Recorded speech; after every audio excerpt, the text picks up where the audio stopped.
ગઈકાલે આપણે કથામાં સાંભળ્યું, ભગવાને પોતાના આશ્રિત એવા આપણ સર્વને સુંદર મજાનો પત્ર લખી અને આપણને ધર્મ નિયમમાં રહેવાની અદ્ભુત શિખામણ તે આપી.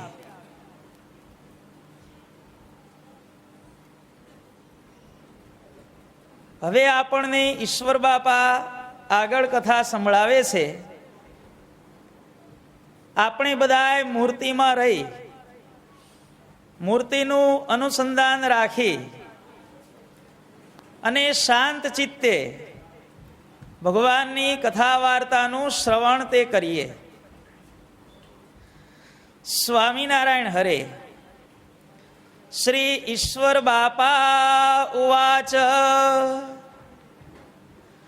સ્વસ્વ ધર્માશ્ચ યે પ્રોક્તા યથા શ્રી હરિણા સ્વયં તથૈવ વર્તનાત ધર્મે સ્થિતિર્વૈજાયતે નૃણામ અતસ્થેયમ નિજે ધર્મે નિયમાન પરિપાલ્યહિ. અહીંયા ઈશ્વર બાપા કહે છે કે જે પ્રકારે ભગવાને શિક્ષાપત્રીમાં જેના જેના ધર્મ કયા છે તેણે તે પ્રકારે અવશ્ય વર્તવું ને વર્તવું જ. અને એ પ્રકારે ધર્મમાં વર્તવાથી જ, ધર્મ નિયમનું પાલન કરવાથી, ભગવાનની આજ્ઞા એને પાળવા માટે 3 વસ્તુઓ જરૂરી છે. કઈ? પહેલી તો સાવધાની, બીજી પ્રેમ, અને ત્રીજી વસ્તુ કઈ? નિરંતરતા, સાતત્યતા. ભગવાનની આજ્ઞાનું અત્યંત સાવધાનીપૂર્વક પાલન કરવું, રખે કદાચ ભંગ નહીં થઈ જાય. પ્રેમથી પાલન કરવું અને હંમેશા પાલન કરવું, તો આપણી ઉપર ભગવાન રાજી થાય.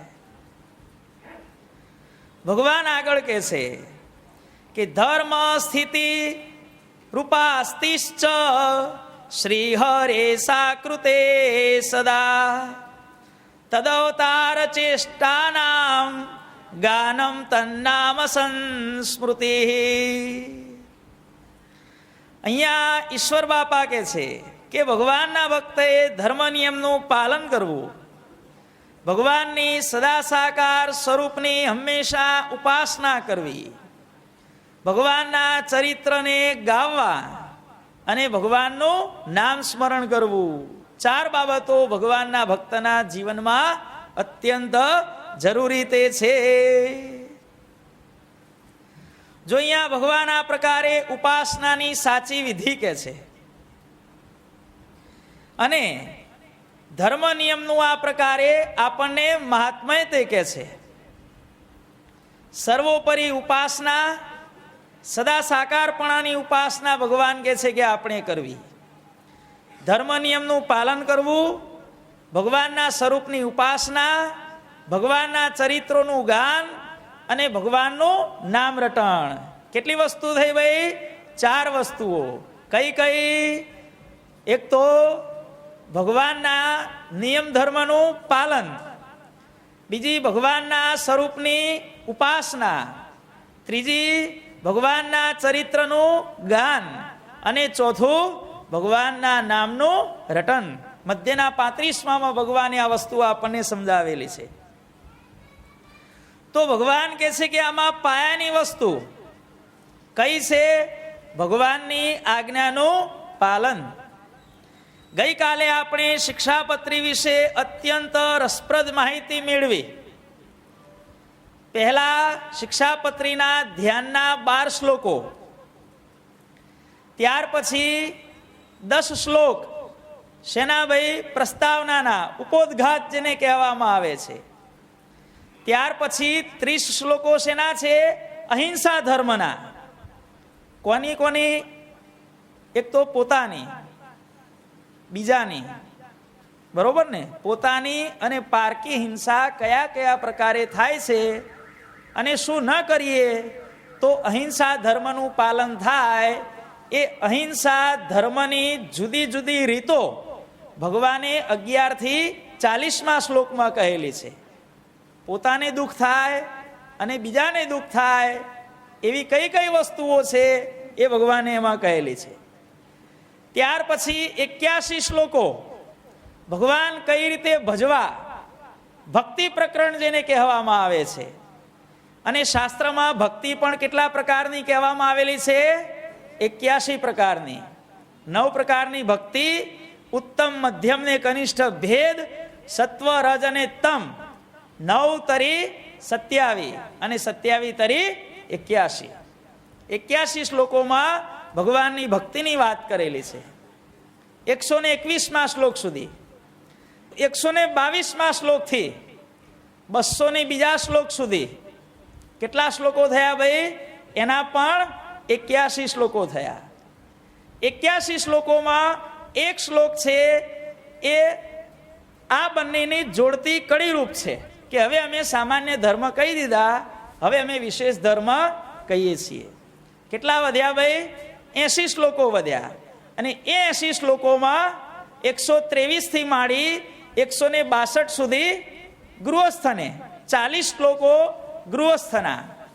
અને વિધવા, કારણ કે વિધવાનું જીવન કોના જેવું હોવું જોઈએ? સંતના જેવું ભાઈ. એટલે વિધવાને જો આપણે ત્યાગીની કેટેગરીમાં ગણીએ તો 163 થી માંડી અને 202 સુધી 40 શ્લોકો ભગવાને કોના કહેલા છે? ત્યાગીના કહેલા છે. અને ત્યાર પછી ઉપસંહારના 10 શ્લોકો, 12, 10, 30, 81, 81 અને 10. આ પ્રમાણે 224. અને આમ ગણીએ તો 10, 30, 81, 81 અને 10 શ્લોક કહેતા 212 શ્લોકની આ શિક્ષાપત્રી છે. 212 ના આંકનો સરવાળો કરો. 2 ને 1 ભાઈ બોલો તો ખરા. બધાએ નકોડી કરી છે. 2 ને 1 3 અને 3 ને 2 5. એટલે આ 5 એટલે શું? 5 વર્તમાન. શિક્ષાપત્રી એ સાક્ષાત ધર્મનું સ્વરૂપ તે છે. વર્તમાન કેટલા કીધા ભાઈ? હરિભક્તોને 5 અને સંતોને પણ 5. અને શિક્ષાપત્રીનો જે 212 નો આંકડો છે એનો સરવાળો પણ 5 કહેવાય છે. આ શિક્ષાપત્રી ભગવાને સત્સંગી જીવનના 4થા પ્રકરણના 44મા અધ્યાયમાં ગ્રંથસ્થ તે કરેલી છે. કયું પ્રકરણ ભાઈ? 4થું, અધ્યાય નંબર 44. 4, 4, 4. જુઓ ભાઈ, અર્થાત શિક્ષાપત્રીનું જે પાલન કરે છે એને ચારે દિશાઓમાંથી અવશ્ય સુખની પ્રાપ્તિ થાય છે, થાય છે ને થાય છે. જુઓ ભાઈ, 4થું પ્રકરણ અને 44મો અધ્યાય. જો ભગવાને આપણા ઉપર કેટલી દયા કરી છે ભાઈ. 212 અને આગળના 12 શ્લોકો એનો સરવાળો 224. 2 ને 2 4, 4 ને 4 8. જે વ્યક્તિ શિક્ષાપત્રીના તમામ શ્લોકોનું પાલન કરે છે એનું જીવન 8 કહેતા અષ્ટ સિદ્ધિએ યુક્ત તે થાય છે. મહારાજ કહે છે ને કે આ સમયે અમે કોઈ વાતનું કાચું રાખ્યું નથી. અને જે કાચું રાખે એને કોઈ દિવસે ભગવાન પણ કહેવાય નહીં. કાચું તો આપણે બધા રાખીએ ભાઈ. ભગવાન કાચું રાખે ભાઈ? પાક્કું. ભગવાન પોતે પાકા અને ભગવાનની બધી વાતો પણ પાકી. જો ભાઈ આવી ભગવાને શિક્ષાપત્રી આપી છે. અને છેલ્લે ભગવાન આપણ સર્વને માટે છેલ્લે પૂર્ણાહુતિ કરે છે. છેલ્લો શ્લોક કયો છે? નિજાશ્રિતાનામ સકલાર્તિ હંતા સદ્ધર્મ ભક્તે રવનમ વિધાતા દાતા સુખાનામ મનસેપ્સિતાનામ તનોતુ કૃષ્ણો ખિલમંગલમ. આ શ્લોકની પણ કેટલી સુંદર મજાની વિશેષતા છે ભાઈ. સ્વામિનારાયણ ભગવાને પોતાને માટે 3 વિશેષણો વાપર્યા ભાઈ. કયા? નિજાશ્રિતાનામ સકલાર્તિ હંતા.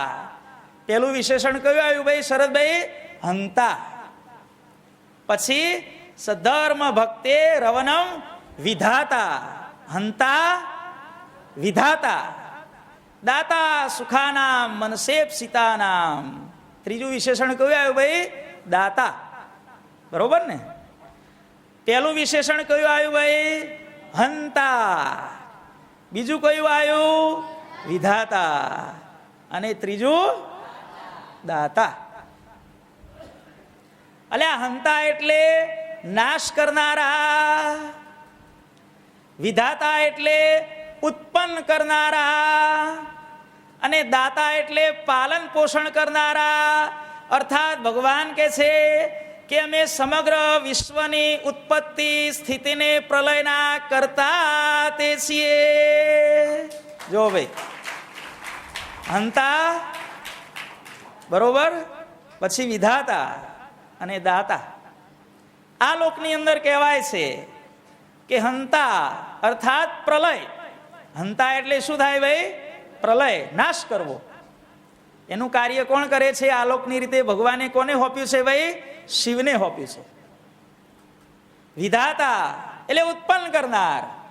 વિધાતા એટલે બ્રહ્મા. અને દાતા પાલન પોષણ કરનાર અર્થાત વિષ્ણુ. બ્રહ્મા, વિષ્ણુ ને શિવ એ ત્રણેયનું કાર્ય આ જગતની અંદર 2 વ્યક્તિઓ કરે છે. 3 in 1 જેને કહેવાય છે. એક તો માતા અને બીજા પરમ કૃપાળુ સ્વામિનારાયણ ભગવાન ભાઈ.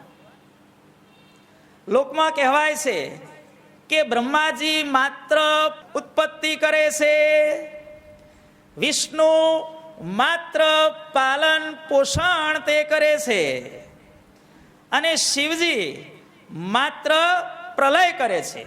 એક એક જણ એક એક કાર્ય કરે છે. કોઈ એમાં બીજી વ્યક્તિ માથું મારતી નથી. બ્રહ્માજી માત્ર ઉત્પત્તિ, વિષ્ણુ માત્ર સ્થિતિ, અને શંકર ભગવાન માત્ર પ્રલય. જ્યારે એક સારી માતા, સંસ્કારી માતા એ બાળકને જન્મ આપીને બ્રહ્માનું પણ કામ કરે છે. પોતાના બાળકનું સ્તનપાન દ્વારા પાલન પોષણ કરી અને વિષ્ણુનું પણ કામ કરે છે. અને પોતાના બાળકના જીવનમાં કુસંગ, કુટેવ અને દુરાચારનો નાશ કરીને શિવજીનું પણ કાર્ય તે કરે છે. જો ભાઈ, માતૃદેવો ભવ કેમ કહેવામાં આવે છે? કહો. પિતૃદેવો ભવ, આચાર્ય દેવો ભવ. આટલા માટે કહેવામાં આવ્યું છે ભાઈ. માતૃદેવો ભવ નહીં, માતૃત્રિદેવો ભવ ભાઈ. બરોબર ને? માતાએ બ્રહ્માનું પણ કાર્ય કર્યું, બાળકને જન્મ આપ્યો. વિષ્ણુનું પણ કાર્ય કર્યું, બાળકનું પાલન પોષણ કર્યું. અને બાળકના જીવનમાં કુસંગ, દુરાચાર, કુટેવો જે કંઈ આપણે કહીએ તે એ બધાનો પ્રલય અર્થાત નાશ તે કર્યો. અને બીજું, બ્રહ્મા, વિષ્ણુ અને શિવનું કાર્ય માતા અને બીજું કોણ કરે છે? ભગવાન કરે છે ભાઈ. નિજાશ્રિતાનામ સકલાર્તિ હંતા.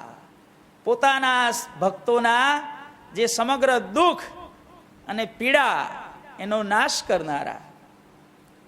સધર્મ ભક્તે રવનમ વિધાતા.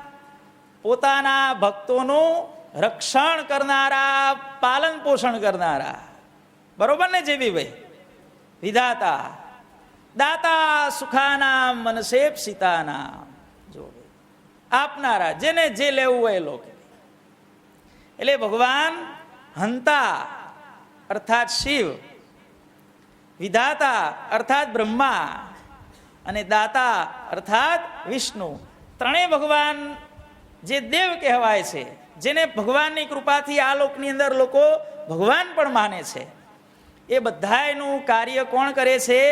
આપણા ઉપાસ્ય ઈષ્ટદેવ સર્વાવતારી શ્રી સ્વામિનારાયણ ભગવાન કરે છે.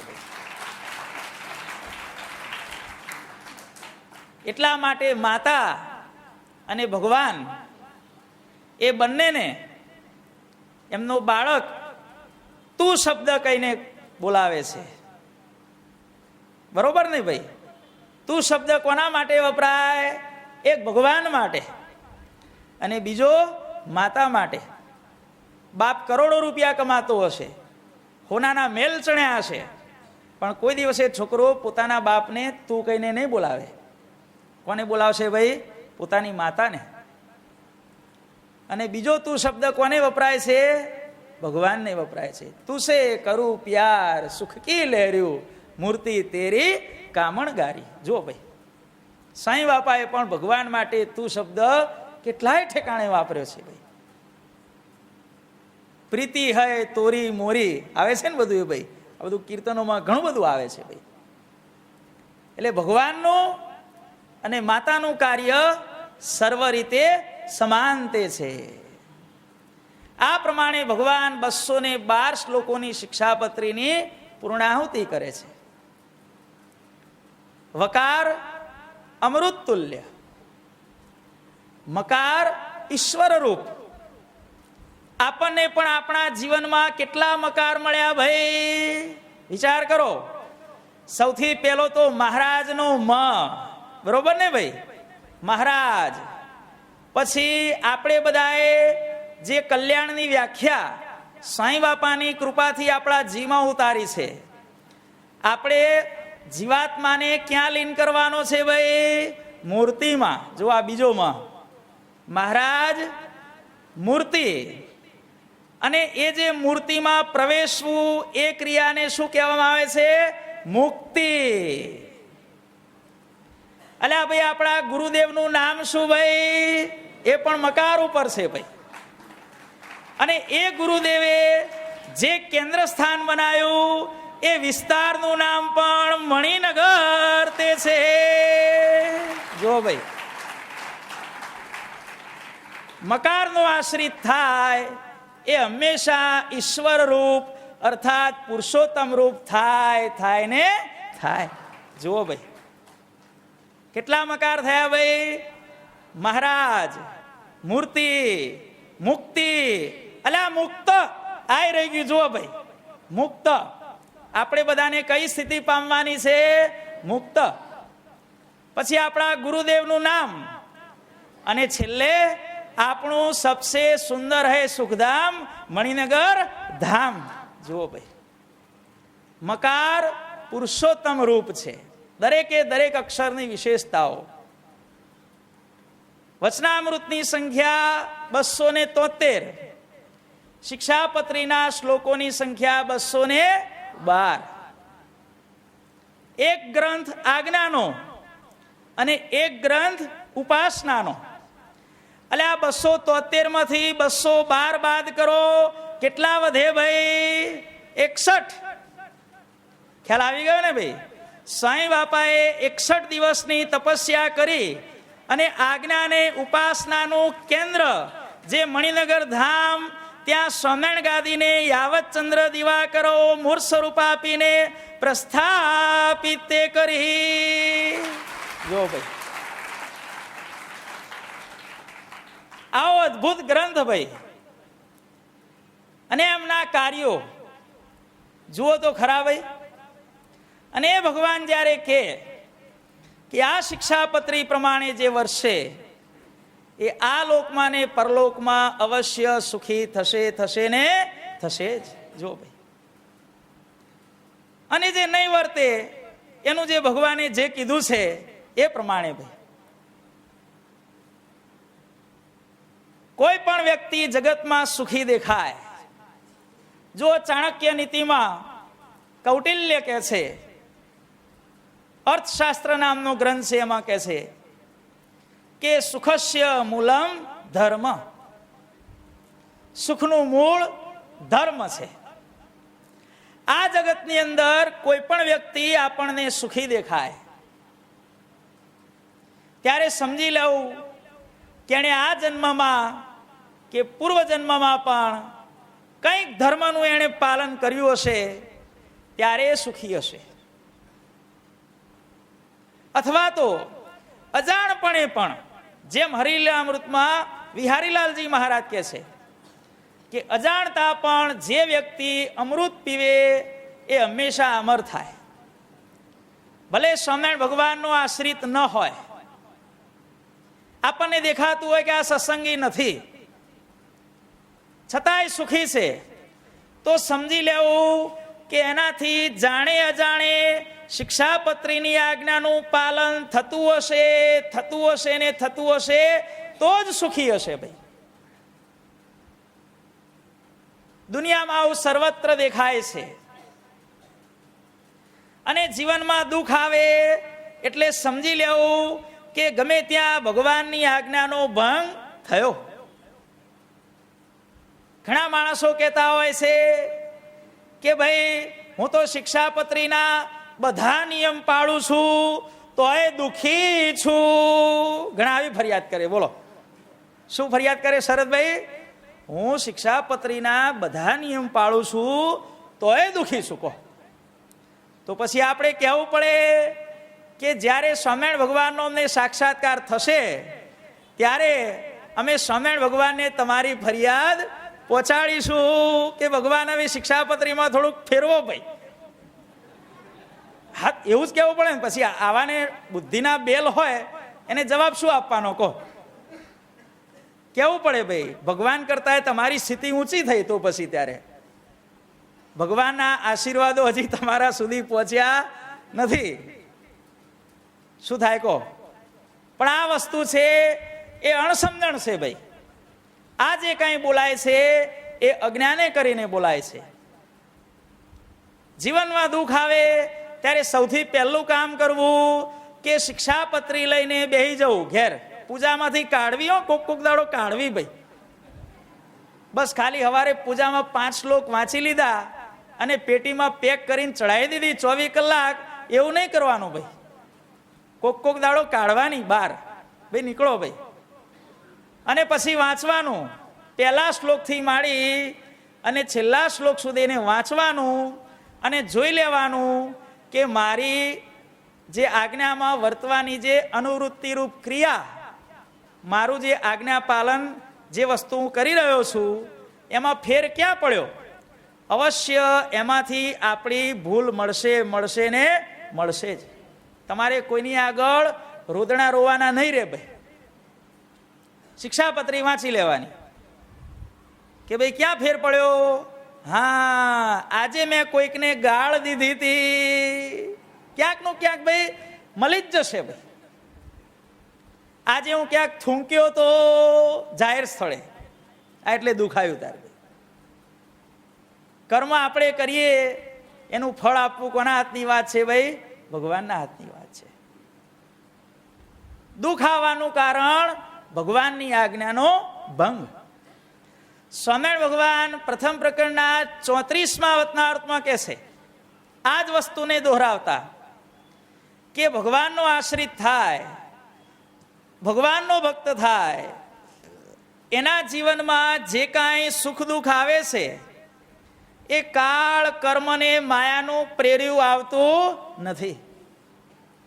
ભગવાનના ભક્તને જેટલું દુઃખ થાય છે એ ભગવાનની આજ્ઞા લોપવે કરીને થાય છે, અને ભગવાનના ભક્તને જેટલું સુખ થાય છે એ ભગવાનની આજ્ઞા પાળવે કરીને તે થાય છે.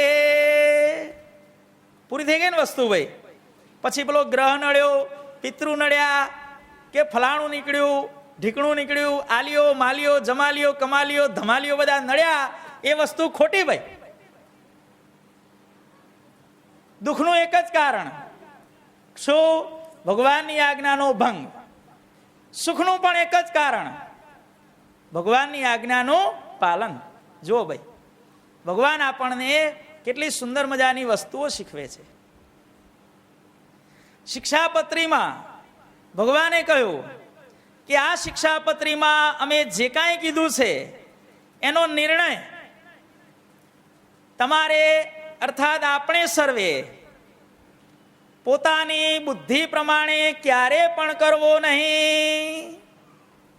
શિક્ષાપત્રીમાં જે કંઈ કહેવામાં આવ્યું છે એની સમજૂતી અમારા સંપ્રદાયના ગ્રંથોમાંથી જાણવી. મન ફાવે એમ અર્થો નહીં કરવાના ભાઈ. ઘણી બાબતો છે એવી ભાઈ. પહેલા શ્લોકમાં ભાઈ, હું શ્રી કૃષ્ણ ભગવાનનું ધ્યાન કરું છું. બધા કે આવું ભગવાને કેમ લખ્યું ભાઈ? ભાઈ ભગવાનની ઈચ્છા થઈ એટલે લખ્યું ભાઈ. ભગવાનનો કોઈ ધણી છે ભાઈ? ત્યાં ભગવાને શ્રી કૃષ્ણ નામે પોતાને કયા છે. કોને કયા છે ભાઈ? પોતાને. જેમ બધા વિદ્યાર્થીઓ સ્કૂલમાં ભણવા જાય ત્યારે દરેક વિષયની ગાઈડ હોય છે ભાઈ. ભાઈ છોકરાઓ ગાઈડ હોય છે ને ભાઈ? તમારે નવનીત આવે છે ને? નવનીત કે ભાઈ ગણિતની ગાઈડ, વિજ્ઞાનની ગાઈડ, સમાજ વિદ્યાની ગાઈડ, ઇંગ્લિશની ગાઈડ. એમ શિક્ષાપત્રીની પણ એક ગાઈડ છે ભાઈ. કોણે બહાર પાડી છે? સદગુરુ શ્રી સતાનંદ સ્વામીએ. અને એ સતાનંદ સ્વામીએ જે ગાઈડ બહાર પાડી છે એ ગાઈડનું નામ છે શિક્ષાપત્રી ભાષ્ય અર્થદીપિકા. આ એનું નામ છે. અને એ અર્થદીપિકામાં આ સદગુરુ સતાનંદ સ્વામીએ શિક્ષાપત્રીના દરેકે દરેક શબ્દનો અર્થ અતિ વિસ્તારપૂર્વક જણાવ્યો છે. અને એ અર્થદીપિકામાં સદગુરુ શ્રી સતાનંદ સ્વામી કહે છે કે આ પહેલા શ્લોકની અંદર જે શ્રી કૃષ્ણ શબ્દ વાપરવામાં આવ્યો છે એ પરોક્ષના શ્રી કૃષ્ણ માટે નહીં, પરંતુ આપણા ઉપાસ્ય ઈષ્ટદેવ એવા સ્વામિનારાયણ ભગવાને પોતે જ પોતાના માટે વાપર્યો છે. સતાનંદ સ્વામી કહે છે. અને બીજી એક કોમન સેન્સની વાત કરીએ કે ભાઈ શરદભાઈ એટલે તમે જ બધી જગ્યાએ. દુનિયામાં કેટલાય શરત પડ્યા છે, નથી પડ્યા? કે ભાઈ જીતુભાઈ એટલે આ જવાહર ચોક વાળા જીતુભાઈ, બીજો કોઈ જીતુભાઈ બ્રહ્માંડમાં છે જ નહીં ભાઈ. એવી કોઈના એકના માટે છાપ નથી મારી ભાઈ. એમ શ્રી કૃષ્ણ શબ્દ આવે એટલે નંદ જશોદાના પુત્ર શ્રી કૃષ્ણ બધે ઠેકાણે લેવાના નહીં. જ્યારે ભાઈ માર્કંડેય ઋષિ ધર્મદેવને ઘેર પધાર્યા ત્યારે માર્કંડેય ઋષિએ ભગવાનના કયા કયા નામ પાડ્યા હતા ભાઈ? હરિ કૃષ્ણ, હરિકૃષ્ણ અને નીલકંઠ. તો આ કૃષ્ણ એ પણ સ્વામિનારાયણ ભગવાનનું નામ થયું કે ન થયું ભાઈ? થયું. તો કૃષ્ણ નામે પેલા લેવા કે આ લેવા એનો નિર્ણય આપણે શેના ઉપરથી કરવાનો ભાઈ? કારણ કે શાસ્ત્રમાં રહેલી વાતો સત્પુરુષના અને સત્શાસ્ત્રના સમાગમથી જ સમજાય છે. અર્થદીપિકા વાંચો ભાઈ, એમાં આ બધું લખ્યું છે ભાઈ. દૃષ્ટવા શિવાલયાદિની દેવગારાણી વર્તમની. રસ્તામાં ચાલતા શિવાલય મંદિર આવે તો નમસ્કાર કરવો ભાઈ. અલ્યા શિવ એટલે શું? અનાદિમુક્ત. લોયાનું પહેલું વતનાર જુઓ ભાઈ. ભગવાન કહે છે કે અમને શિવજીએ દર્શન આપ્યા, પણ શિવજીના દર્શનમાં અમને બિલકુલ ઇન્ટરેસ્ટ પડ્યો નહીં. જો આ લોયાનું પહેલું વતનાવૃત સાક્ષાત સ્વામિનારાયણ ભગવાન કહે છે શિવજીને અમારા ઉપર હેત થયું, પણ અમને શંકર ભગવાન ઉપર હેત થયું નહીં. અને મહારાજ કહે છે કે રજોગુણી અને તમોગુણી એવા ઇન્દ્ર, શિવ, બ્રહ્મા આદિ દેવતા એની ઉપર મને ક્યારે પણ ભાવ થતો નથી. આવું લોયાના પહેલામાં કે છે. તો શિવાલય કોણ? શિવાલય ભાઈ જેને જેને વર્તમાન બાપાએ ધરાવ્યા એ દરેકના અંતરમાં મહારાજની મૂર્તિ આપી દીધી. તો જેને જેને વર્તમાન ધરાવવામાં આવ્યા છે એવા સ્વામિનારાયણ ભગવાનના આશ્રિતો જ્યારે પણ રસ્તામાં ચાલતા સામા મળે ત્યારે એને હાથ જોડીને જય સ્વામિનારાયણ કહેવા. આ એનો અર્થ છે ભાઈ, આ એનો અર્થ છે ભાઈ. પછી આગળ કે છે કે અમારા આશ્રિતે 5 દેવને પૂજ્યપણે માનવા. કયા કયા ભાઈ? વિષ્ણુ, શિવ, ગણપતિ, પાર્વતી અને સૂર્ય. આનો અર્થ શું થાય? ત્યારે એનો અર્થ કરવામાં આવ્યો કે ભાઈ વિષ્ણુ એટલે સાક્ષાત સ્વામિનારાયણ ભગવાન. વિષ્ણુ એટલે કોણ ભાઈ? સ્વામિનારાયણ ભગવાન. શિવ એટલે મહારાજની મૂર્તિમાં રહેલા અનાદિ મુક્તો. પછી ગણપતિ, ગણપતિની ઉત્પત્તિ સંકલ્પે કરીને થઈ છે ભાઈ. જેમ માતા થકી બાળકનો જન્મ થાય એ રીતે ગણપતિનો પ્રાદુર્ભાવ થયેલો નથી, સંકલ્પથી. શિવજી જ્યારે તપ કરવા ગયા લગ્ન કર્યા પછી ભાઈ, ત્યારે પાર્વતી કહે છે કે હવે તમે તો તપ કરવા જશો તો હું એકલી શું કરું, કે અહીંયા એકાદું બાળક હોત તો મારો ટાઈમ પસાર થાત. ત્યારે શિવે કહ્યું કે જ્યારે તને બાળકની ઈચ્છા થાય ત્યારે સંકલ્પ કરજે કે, અને તને પુત્ર પ્રાપ્ત થશે. પછી કે છે કે મેલનું પૂતળું બનાવ્યું અને એમાં પાર્વતીએ સંકલ્પ મૂક્યો, આહવાન કર્યું અને ગણપતિ પ્રગટ થયા. ગણપતિની ઉત્પત્તિ સંકલ્પે કરીને થઈ છે. તો આ ગણપતિ એટલે ભગવાનના સંકલ્પ સ્વરૂપ તે જાણવા. ગણપતિ એટલે શું ભાઈ હરિભાઈ? સંકલ્પ સ્વરૂપ. ત્યાર પછી પાર્વતી. પાર્વતી ક્યાં બેસે છે? શંકર ભગવાનની બાજુમાં. તો સ્વામિનારાયણ ભગવાનની મૂર્તિની આજુબાજુ જે અક્ષરધામમાં પરમ એકાંતિક મુક્તો ચારે બાજુ વીંટળાઈને રહેલા છે એ પરમ એકાંતિક મુક્તોને પાર્વતી નામે જાણવા. અને સૂર્ય અર્થાત સત્પુરુષના સમાગમે કરી અને જેણે પોતાનો જીવાત્મા ભગવાનના તેજરૂપ કર્યો છે સૂર્ય. કાલે આવ્યું હતું ને 12 સૂર્યનો તાપ ભાઈ, પ્રકાશ, 12 સૂર્યનો પ્રકાશ. જેણે પોતાનો જીવાત્મા ભગવાનના તેજરૂપ કર્યો છે, સત્સંગમાં રહી સત્પુરુષના સમાગમે કરીને એવા એકાંતિકને સૂર્ય તુલ્ય જાણવા. બોલો ભાઈ, વિષ્ણુ એટલે સ્વામિનારાયણ ભગવાન, ગણપતિ એટલે સંકલ્પ સ્વરૂપ, શિવ એટલે અનાદિ મુક્ત, પાર્વતી એટલે પરમ એકાંતિક મુક્ત અને સૂર્ય એટલે ભગવાનના એકાંતિક મુક્ત. આ 5 જણને અમારા આશ્રિતે સદાયને માટે પૂજ્યપણે માનવા. જો બીજું કંઈ આવ્યું ભાઈ પછી? ભાઈ યોગેશભાઈ, બીજું બહારનું કશું આવ્યું પછી? જો મહારાજ આયા, સંકલ્પ સ્વરૂપ આવી ગયા, અનાદિ મુક્ત આવી ગયા, પરમ એકાંતિક મુક્ત આવી ગયા અને એકાંતિક ભક્ત આવી ગયા. આ 5 આવી ગયા પછી આપણે છઠ્ઠા કોઈનું પણ કામ નથી, નથી ને નથી. જુઓ, આ એનો અર્થ થાય છે ભાઈ. એટલે દ્વારિકાદિક તીર્થની યાત્રા કરવી. ઘણા માણસો એમ કે છે, મહારાજે લખ્યું છે ને તો કે છે કે દ્વારિકાનો અર્થ શું થાય ભાઈ? એ પણ સતાનંદ સ્વામી કહે છે કે જ્યાં મોક્ષ થતો હોય, મોક્ષનું દ્વાર જ્યાં હોય એવું જે તીર્થ એ દ્વારિકા કહેવાય. આપણા માટે દ્વારિકા તીર્થ કયું ભાઈ? મણિનગર ધામ. આ દ્વારકા. દ્વાર ક્યાં? દ્વાર ક્યાં? દ્વાર ક્યાં? પેલા જરાસંઘે 17-18 વખત આક્રમણ કર્યું એટલે કૃષ્ણને થયું કે હવે અહીંયા રહેવામાં મજા નથી, હવે આપણે મોહ થઈએ ભાઈ. હવે આટલા બધાને મૂવ કઈ રીતે કરવા ભાઈ?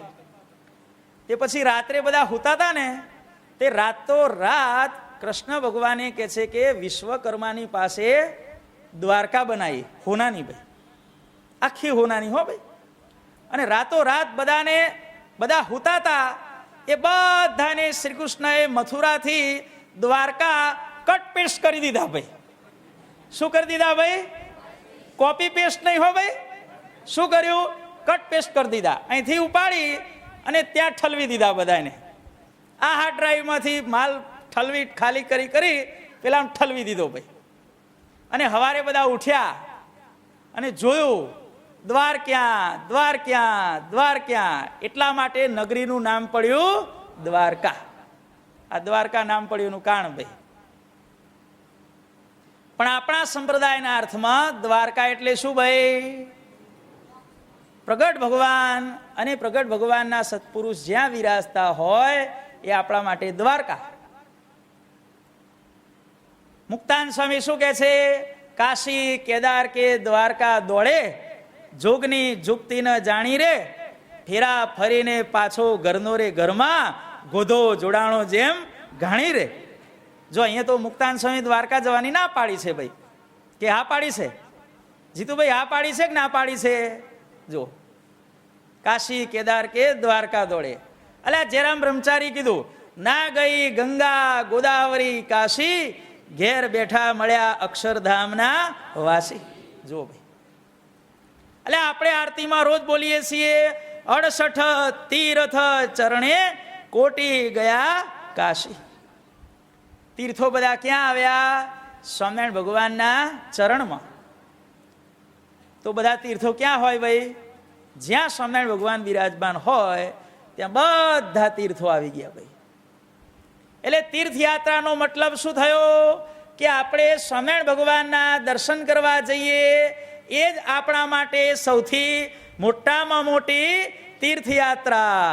આ તીર્થયાત્રાનો અર્થ છે ભાઈ, આ દ્વારિકા ભાઈ. શ્રાવણ મહિનામાં બિલીપત્રથી પૂજન કરવું. જો આમાં ઘણા કે છે ભાઈ, આનો અર્થ શું થાય ભાઈ? શ્રાવણ મહિનો આવે, આમ તો ખરેખર 12 મહિના કરવું જોઈએ, પણ અસમર્થ હોય એને શ્રાવણ મહિનામાં નિયમ ધારવો ભાઈ. શ્રાવણ મહિનામાં દાન પુણ્યના કાર્યો કરવા. ક્યાં? મણિનગર સ્વામિનારાયણ ગાદીએ રસોઈઓ આપવી, ધોતિયા ઓઢાડવા, આરતીઓ ઉતારવી. અલ્યા ભાઈ, તમે આ બધો રવિવારની સભામાં કથાની અંતે જે પ્રસાદ વેચાય છે એ પ્રસાદ પણ બિલીપત્ર તે છે. જો ભાઈ, શ્રાવણ મહિનામાં બિલીપત્રથી પૂજન. આમ તો 12 મહિના કરવું જોઈએ, પણ અસમર્થ હોય તો શ્રાવણ મહિનામાં તો અવશ્ય કરવું ને કરવું. આવું પણ સ્વામિનારાયણ ભગવાન શિક્ષાપત્રીમાં કહે છે. ઘણા એમ કે છે કે બ્રાહ્મણ હોય એને ડુંગળી લસણ નહીં ખાવાના, અમે તો પટેલ છીએ, વાણિયા છે, માટે છુટ્ટી. ભાઈ છુટ્ટી હે? ગઈકાલે આપણે કથામાં શું આવ્યું હતું સુરેશભાઈ? કે ભગવાનનો આશ્રિત ગમે તે જ્ઞાતિનો હોય તો પણ જે વ્યક્તિ આ શિક્ષાપત્રી પ્રમાણે વર્તે એ અમારી દ્રષ્ટિએ હંમેશા બ્રાહ્મણ જ તે છે. રહ્યો કોઈ બાકી ભાઈ? ભગવાનની શિક્ષાપત્રી પ્રમાણે વર્તે એ હંમેશા બ્રાહ્મણ.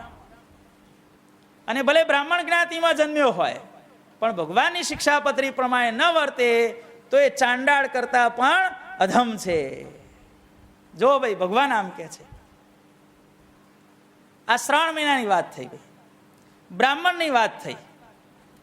માટે ક્યારે પણ મન ફાવે એમ વર્તવા માટે શિક્ષાપત્રીના આડા આવડા અર્થો ક્યારે પણ કરવા નહીં.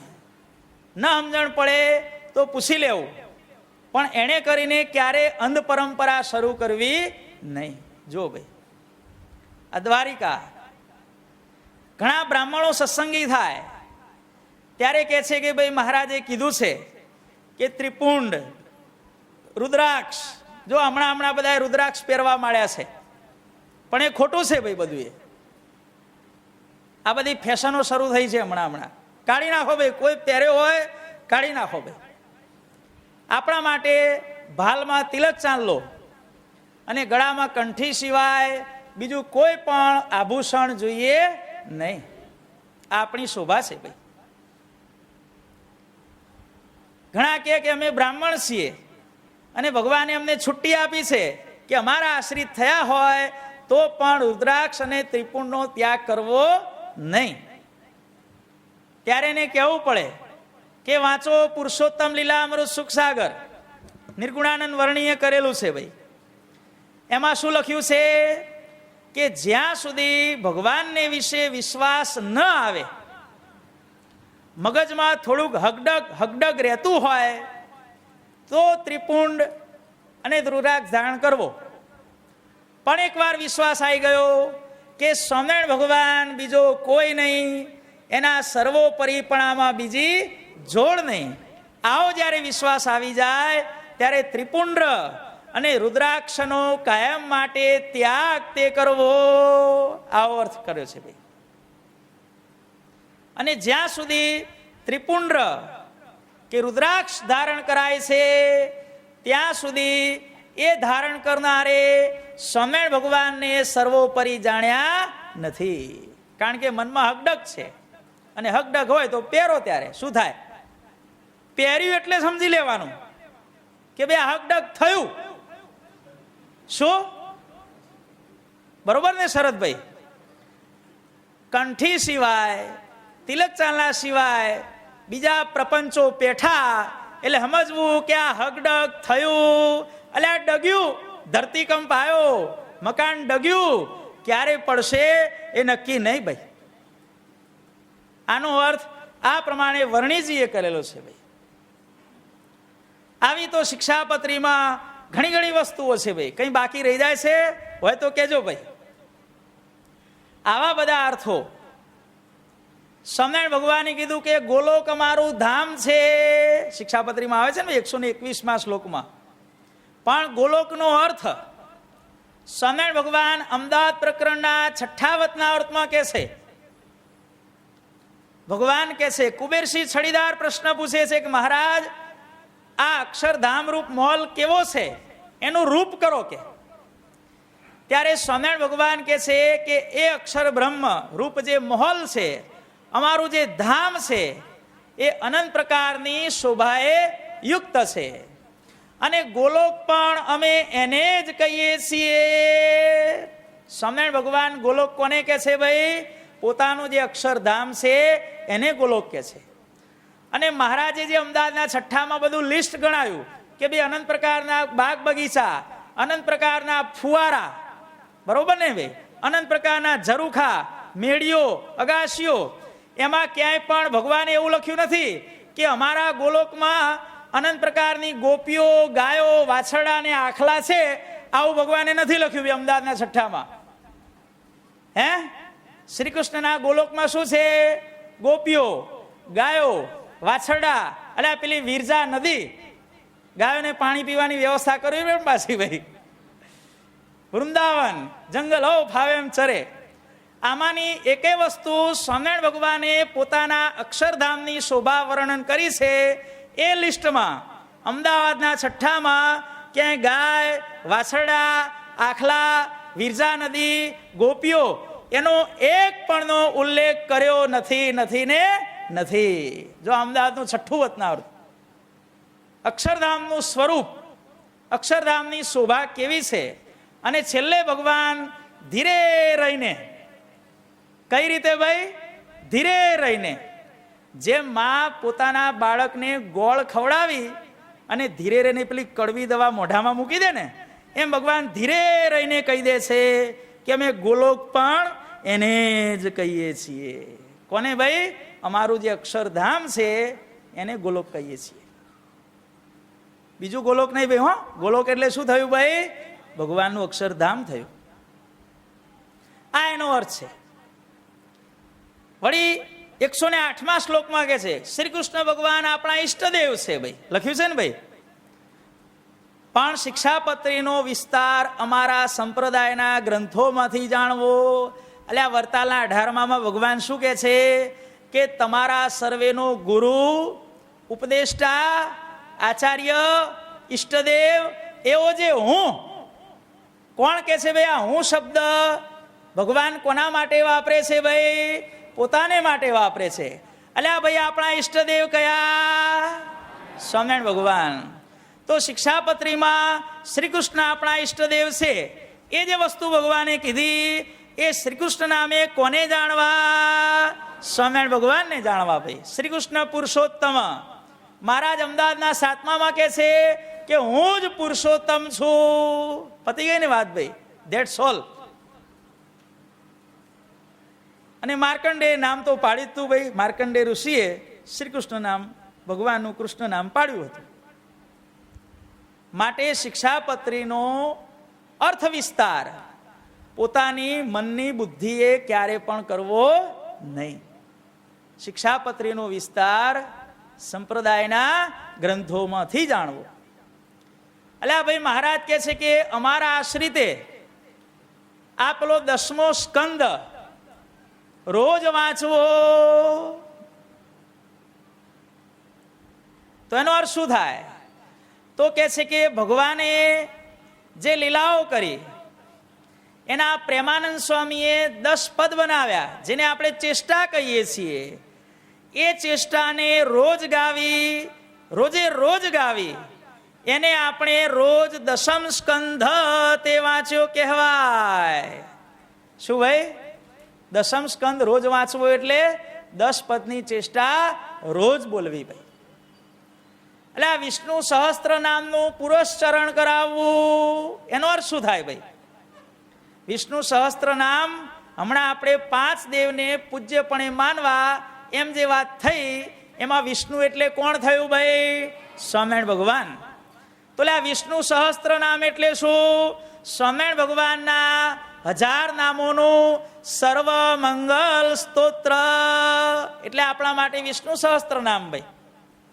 અને કદાચ એ બોલવાની શ્રદ્ધા ન હોય તો એનું પાછું ભગવાને ટૂંકું સ્વરૂપ કર્યું. એનું નામ છે 108 નામ વાળું જનમંગલ સ્તોત્ર. જુઓ ભાઈ, મહાપૂજા કરાવવી. વિષ્ણુ સહસ્ત્ર નામનું પુરસ્ચરણ એટલે જનમંગલનો પાઠ. આ એનો અર્થ થાય છે ભાઈ. આ એટલે શિક્ષાપત્રીનો વિસ્તાર અમારા સંપ્રદાયના ગ્રંથોમાંથી જાણવો. ઘણા કે છે ભગવાને 8 શાસ્ત્ર માન્ય કર્યા છે ને, કે વેદો ને વ્યાસસૂત્ર ને, બરોબર ને ભાઈ, વાસુદેવ મહાત્મય ને ભગવદ્ ગીતા ને વિદુર નીતિ ને બધું કહેલું છે ભગવાને. યાજ્ઞવલ્ક સ્મૃતિ પણ કહેલી છે. પણ આપણા જીવન પ્રાણ સાંઈ બાપા કે છે કે જુઓ, સંપ્રદાય ના શાસ્ત્ર, સાંભળજો ભાઈ બધા હો, સંપ્રદાય ના શાસ્ત્ર અને સંપ્રદાયમાં માન્ય ગ્રંથો કયા શ્રેષ્ઠ કહેવાય ભાઈ? સંપ્રદાય ના ગ્રંથો. જે પરોક્ષમાં ગ્રંથો હતા એમાંથી ભગવાને 8 માન્ય કર્યા. સંપ્રદાયમાં માન્ય ગ્રંથો અને સંપ્રદાયના ગ્રંથો. સંપ્રદાયના ગ્રંથો એટલે વચનામૃત, બાપાશ્રીની વાતો, પુરુષોત્તમ સુખસાગર, ગોપાળ બાપાની વાતો, નિર્ગુણ બાપાની વાતો, સાંઈ બાપાની વાતો, હરિજ્ઞાન કાવ્ય, વૃંદાવન સ્વામીની વાતો, હરિલીલામૃત, હરિલીલા કલ્પતરુ, સત્સંગી જીવન, સત્સંગી ભૂષણ. આ બધા જે ગ્રંથો છે એ સંપ્રદાય ના ગ્રંથો કહેવાય. અને પેલા જે 8 શાસ્ત્ર ભગવાને માન્ય કર્યા એ સંપ્રદાયમાં માન્ય ગ્રંથો કહેવાય. ભાઈ આટલા હતા, એમાંથી આટલા અમને ઠીક લાગ્યા. અને શિક્ષાપત્રીનો વિસ્તાર સંપ્રદાયમાં માન્ય ગ્રંથો થકી નહીં. ખ્યાલ આવે છે ને હિતેશભાઈ? સંપ્રદાયમાં માન્ય ગ્રંથો થકી નહીં, પરંતુ સંપ્રદાયના ગ્રંથો થકી જાણવો. ભગવાને કોઈ પણ વાતનું કાચું રાખ્યું નથી. આવી સુંદર મજાની શિક્ષાપત્રી સ્વામિનારાયણ ભગવાનનો આપણા ઉપર આવેલો સુંદર મજાનો પત્ર. એનું પાલન કરીએ એટલે આપણા જીવનમાં હંમેશા સુખ આવવાનું ભાઈ. કેમ કે ભગવાન કહે છે કે મારી વાણી એ મારું સ્વરૂપ તે છે. કહ્યું છે ને ભાઈ શિક્ષાપત્રીમાં, મારી વાણી એ મારું સ્વરૂપ છે. અલ્યા ભાઈ સ્વરૂપ એટલે શું? મૂર્તિ. સ્વરૂપ એટલે શું? મૂર્તિ. શિક્ષાપત્રી એ કોઈ ગ્રંથ નથી ભાઈ. શું છે? સાક્ષાત સ્વામિનારાયણ ભગવાનની મૂર્તિ તે છે. બરોબર ને ભાઈ? ગોપાળ બાપાની વાતો એ ગોપાળ બાપાની મૂર્તિ કહેવાય. સાંઈ બાપાની વાતો એ સાંઈ બાપાની મૂર્તિ કહેવાય. બાપાશ્રીની વાતો એ બાપાશ્રીની મૂર્તિ કહેવાય. વચનામૃત અને શિક્ષાપત્રી આપણા ઉપાસ્ય ઇષ્ટદેવ સ્વામિનારાયણ ભગવાનની મૂર્તિ કહેવાય ભાઈ. મારી વાણી એ મારું સ્વરૂપ છે, અર્થાત મારી મૂર્તિ. સાંઈ બાપા પોતાના કીર્તનમાં શું કહે છે? સર્વે સુખોનું ખરું મૂળ છે રે મૂર્તિ. સુખનું મૂળ કોણ થયું ભાઈ? મૂર્તિ. મૂર્તિ એટલે સ્વરૂપ, સ્વરૂપ એટલે વાણી, અને વાણી એટલે શિક્ષાપત્રી. સાંઈ બાપાએ આ કડી કીધી એનો અર્થ આ છે ભાઈ. બરોબર ને ભાઈ? મૂર્તિ સ્વરૂપ, સ્વરૂપ વાણી, વાણી અર્થાત ભગવાનની આજ્ઞાઓ બધી. ભગવાનની આજ્ઞા જાણે કે અજાણે પાળવામાં આવે. અજાણતા પણ કોઈ વ્યક્તિ અમૃત પીવે તો અમર થઈ જાય. અજાણતા પણ જો કોઈ લાઇટના ખુલ્લા વાયરને અડે તો શોર્ટ લાગે ભાઈ. લાગે ને ભાઈ? લાગે. પછી કે મને ખબર નથી, એ ન ચાલે ભાઈ. કરંટ હોય એટલે ઠાક દઈને આમ ઝાડકો થવાનો ભાઈ.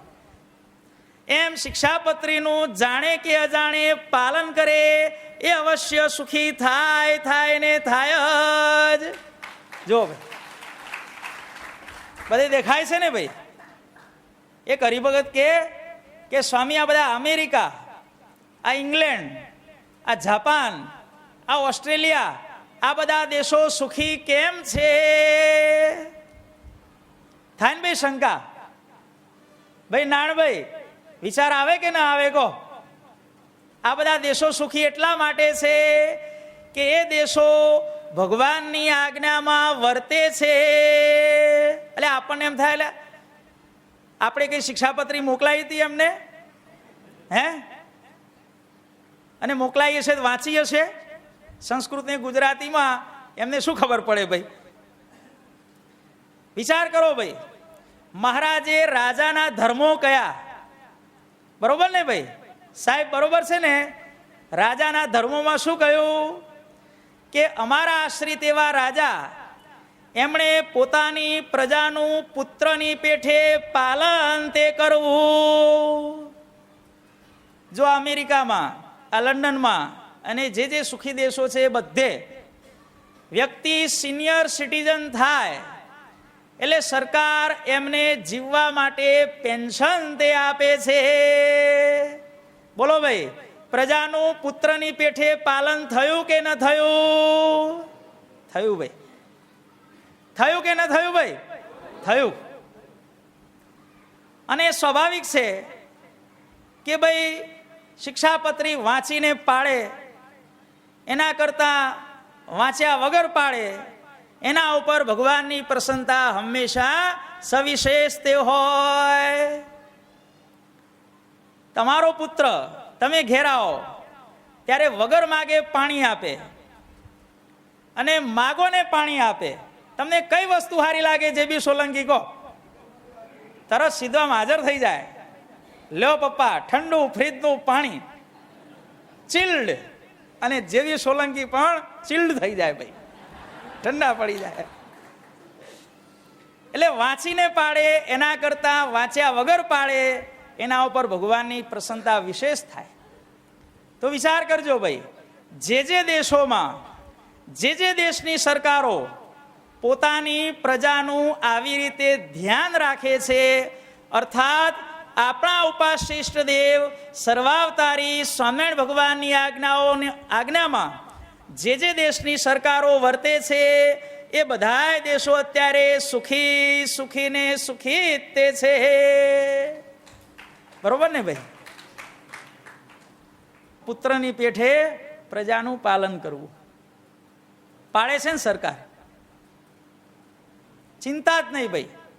છોકરો અવરચંડો પાક્યો, છોકરાની વહુ અવરચંડી પાકી, એ લંડન અમેરિકા વાળાને ટેન્શન છે જ નહીં. બરોબર ને હરિભાઈ?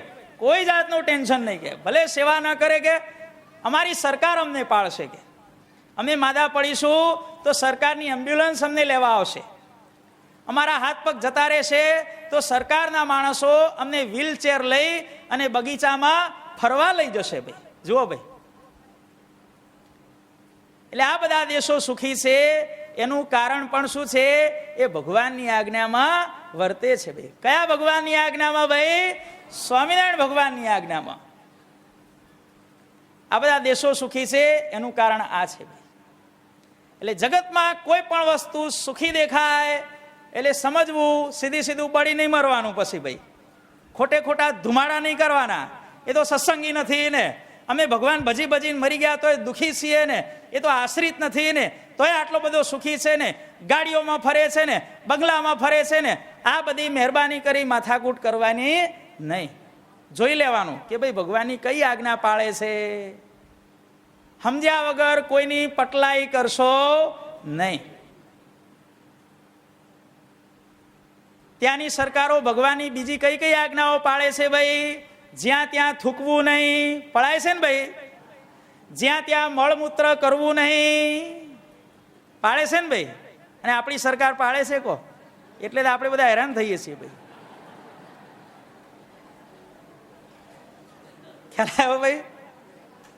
પછી ભગવાન એવો પંચવેતો કરતા નથી કે આ મારો છે માટે આજ્ઞામાં નહીં વર્તે તો એ ચાલશે.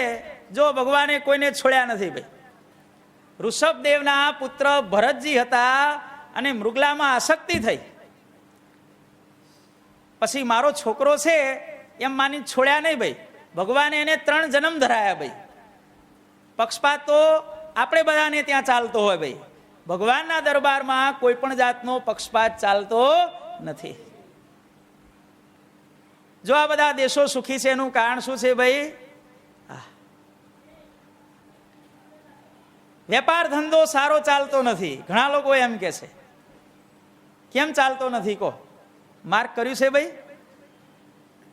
ઘણા કે સ્વામી અમારી દુકાન હારી ચાલતી નથી, પેલો કે અમારી ઓફિસ હારી ચાલતી નથી, પેલો કે અમારો લારી ગલ્લો હારો ચાલતો નથી. કેમ ચાલતો નથી કહો? અને આ ધીરુભાઈ અંબાણી ને અનિલ અંબાણી ને બધી મોટી મોટી કંપનીઓ છે, એ તો કોઈ સત્સંગી નથી ને, તો એમનો ધંધો કેમ હારો ચાલે છે કહો? આવું પાછી ઓડિટ કરે હો પાછા. પેલા સત્સંગી નથી તો એ કરોડોના માલિક છે. કે અમે કંઠી પહેરી દે, સારું ભાઈ તમે ભગવાન ઉપર એટલું હપાડું કરી ભાઈ, તાર કંઠી પહેરી દે. શું ભાઈ? શું કારણ છે ભાઈ? અમારા આશ્રિતે સૂર્ય ઉગ્યા પ્રથમથી જાગવું. જો ભાઈ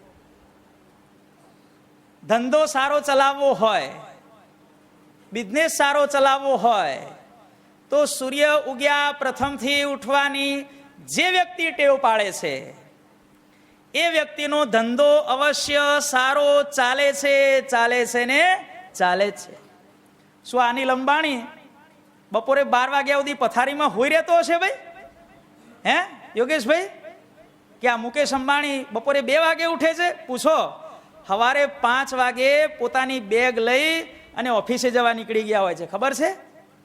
આપણા બોલ્ટનના હરિભક્તો લાખો રૂપિયાની સેવા કરે છે. પૂછો દુકાન તમે 9 કે 10 વાગે ખોલો છો? સવારે 5 વાગે દુકાન ખુલી જાય ભાઈ એમની. ધંધો સારો ચલાવવો હોય જેણે હો, પછી જેને બધું ભોપાળું જ બોલાવવું હોય એની વસ્તુ નથી ભાઈ. પણ જેને પોતાનો બિઝનેસ સારો ચલાવવો હોય એ સૂર્ય ઉગ્યા પ્રથમથી ઉઠવાની ટેવ પાળો. જોઈ લેવાનું ભાઈ, આનો ધંધો સારો ચાલે છે ને તો સૂર્ય ઉગ્યા પહેલા ઉઠતો જ હશે. અને ધંધામાં ખોટ આવે એટલે સમજી લેવાનું કે ધંધો વધ્યો, પૈસા વધ્યા એટલે સવારે પડ્યા રહેવાનું ચાલુ થયું. ધ્યાન બધું મૂકવાનું જે હતું થઈ રહ્યું, અને ભાઈને વેપારમાં ખોટ આવી. જુઓ ભાઈ, આ ધંધો સારો ચાલે એનું પણ રહસ્ય આ છે ભાઈ. શિક્ષાપત્રી પ્રમાણે વર્તે એ અવશ્ય સુખી થાય છે ને થાય છે. આજના જમાનામાં જુઓ, ભગવાને નીતિમત્તા ઉપર અને ધર્મ ઉપર કેટલો બધો ભાર મૂક્યો છે ભાઈ. ઘણા જુવાન છોકરાઓ પૂછતા હોય છે કે સ્વામી અત્યારે કેરેક્ટરની શું કિંમત છે? ભાઈ છોકરાઓ, તમને એવો મનમાં સંકલ્પ થાય છે ને ભાઈ? આ બાજુ બધા જુવાનિયા બેઠા છે, એમને પૂછવામાં આવે છે, ભાઈ બોલો તો ખરા. થાય છે ને ભાઈ કે અત્યારે સત્યની કિંમત નથી, અત્યારે નીતિની કિંમત નથી, અત્યારે ચારિત્ર્યની કિંમત નથી, આવી શંકાઓ થાય છે ભાઈ. પણ કોણ કહે છે કે અત્યારે ચારિત્ર્યની કિંમત નથી ભાઈ? ઘણા લોકો એમ બોલે કે ભાઈ ધર્મીને ઘેર ધાડ, બોલે ને ભાઈ, બોલે છે. પણ મહેરબાની કરીને આવા વચનો આપણે બોલવા જોઈએ નહીં. ત્યારે મારે છોકરાને કહેવું પડે કે ભાઈ તું એમ કહે છે કે ચારિત્ર્યની કિંમત નથી, નીતિની કિંમત નથી, તો કોની કિંમત છે? ત્યારે એ કે ત્યારે કે અત્યારે તો હે ફાવે એમ ફરે, ફાવે એમ વર્તેની કિંમત છે. ત્યારે કહેવું પડે કે ઉભો રે, કોણ ફાવે એમ ફરે છે? નામ દે. કંઈક જોયું ને તો કે આ ફિલ્મના હીરો અને હિરોઈનો બધી ફાવે એમ ફરે છે, આમ કરે છે, તો એની કેટલી કિંમત છે કે? ત્યારે અમારે કહેવું પડે કે હા ભાઈ ઉભો રે, હવે તારું બોલવાનું પૂરું કર. તારા મોબાઈલની અંદર તું બધો માલ કચરો રાખે છે ને બધો? કે તો કે રાખું છું. કે સાચું બોલે એટલે ધન્યવાદ ભાઈ. જો જવાનિયાને કહેવામાં આવે છે, સ્વામિનારાયણ ભગવાને કીધું છે કે પોતાના અંગ દેખાય એવા ભૂંડા વસ્ત્ર ક્યારે પણ પહેરવા નહીં. તો તમારા મોબાઈલની અંદર કે લેપટોપની અંદર આવા જેના શરીર દેખાતા હોય આવી એક્ટ્રેસોના ફોટા પણ રાખશો નહીં. નહીં તો ભગવાનની આજ્ઞાનો ભંગ થશે, તો જીવનમાં અવશ્ય દુઃખ આવશે ને આવશે જ. કોઈ પણ છોકરો એમ કે સ્વામી મને નોકરી નથી મળતી, મારો ધંધો સારો ચાલતો નથી, એટલે અમે પહેલું જ પૂછીએ કે તે આવી હિરોઈનના ફોટા તે તારા મોબાઈલમાં ને લેપટોપમાં રાખ્યા છે? તો પાછો હા પાડે તો બસ કાઢ નાખ. અને ભગવાન એવા ભેગા ભળે કે આવો કચરો બહાર કાઢે અને બીજા જ દિવસે એને મોટા પગારવાળી નોકરી તે મળી જાય. ખ્યાલ આવ્યો ભાઈ? આવું કોઈ પણ રાખશો નહીં. અને પછી તમે એમ કહેશો કે અમે સત્સંગી છીએ તોય દુઃખી છીએ, તો સત્સંગીનો ધર્મ નથી ભગવાનની આજ્ઞા પાળવાનો ભાઈ. આવા કચરા ક્યારે પણ તમારા મોબાઈલમાં સંઘર્ષો નહીં. ગમે તેટલી સારી હિરોઈન હોય, ગમે તેટલી દેખાવડી હોય, પણ તમને જુવાનિયાઓને આજે પૂછું છું કે તમે એની જોડે લગ્ન કરવા તૈયાર થશો ભાઈ? કયો હાલો, આટલો જવાબ આપો તમે. હે? એ હિરોઈનોને 35 વર્ષ સુધી કોઈ પરણવા કેમ તૈયાર થતું નથી ભાઈ? આટલો જવાબ આપો ભાઈ. ગમે તેટલો સારો હીરો હોય પણ એની જોડે કોઈ સંસ્કારી છોકરીએ લગ્ન કર્યા ભાઈ? હીરોના લગ્ન હિરોઈન જોડે જ થાય, હિરોઈનના લગ્ન હીરો જોડે થાય. એટલે આ કચરો હંમેશા કચરા પેટીમાં જ જાય.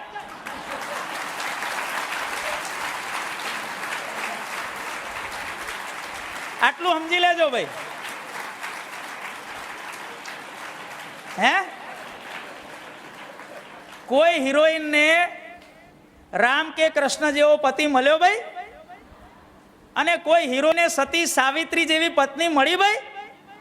એટલે હિન્દી વાળો હોય, ગુજરાતી વાળો હોય, ઇંગ્લિશ વાળો હોય, ફ્રેન્ચ વાળો હોય કે સ્પેનિશ વાળો હોય ભાઈ, કચરા હંમેશા કચરામાં જ જાય છે.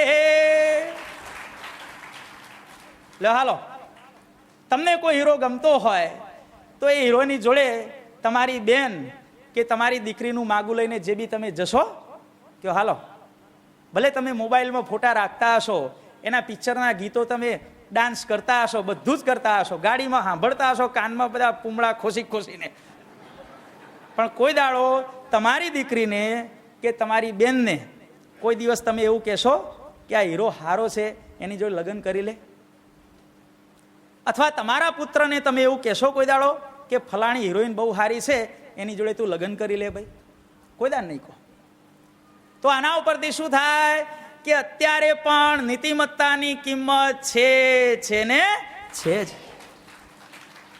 એટલે આ હક પણ થયા પછી ખબર પડે કે આનું પેલાની જોડે કંઈક હતું, તો હક પણ કેમ તોડી નાખો છો? તો પછી તારે આ શું બતાવે છે કે આજે પણ ચારિત્ર્યની કિંમત છે ને છે જ.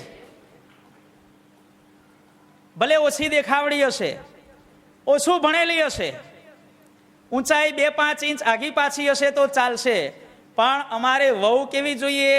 સંસ્કારી તે જોઈએ. જમાઈ કેવો શોધવો છે? સંસ્કારી શોધવો છે. ચારિત્ર્યની કિંમત થઈ ને ભાઈ. માટે કોઈ એવો સંકલ્પ ન કરશો ભાઈ કે અત્યારે ચારિત્ર્યની કિંમત નથી, નીતિની કિંમત નથી, આવું બોલી અને બીજાને ધર્મના માર્ગમાંથી પાછા પાડવાનો ધંધો કોઈ પણ વ્યક્તિઓ કરશો નહીં. હંમેશા પોતાના ચારિત્રને મજબૂત બનાવો ભાઈ. જેમ લોકમાં કહે છે કે if wealth is lost, nothing is lost. If health is lost, something is lost. But if character is lost, then everything is lost. પૈસા ગયા તો કશું ગયું નથી. તબિયત બગડી તો કાંઈક ગયું, બધું નહીં પણ સમથિંગ, કાંઈક ગયું. પણ જેનું ચારિત્ર ગયું એનું સર્વસ્વ તે ગયું. હંમેશા કોઈ પણ રીતે, at any cost, at all cost. શું ભાઈ? એટ એની કોસ્ટ અને એટ ઓલ કોસ્ટ ચારિત્ર્યનું રક્ષણ કરો ભાઈ.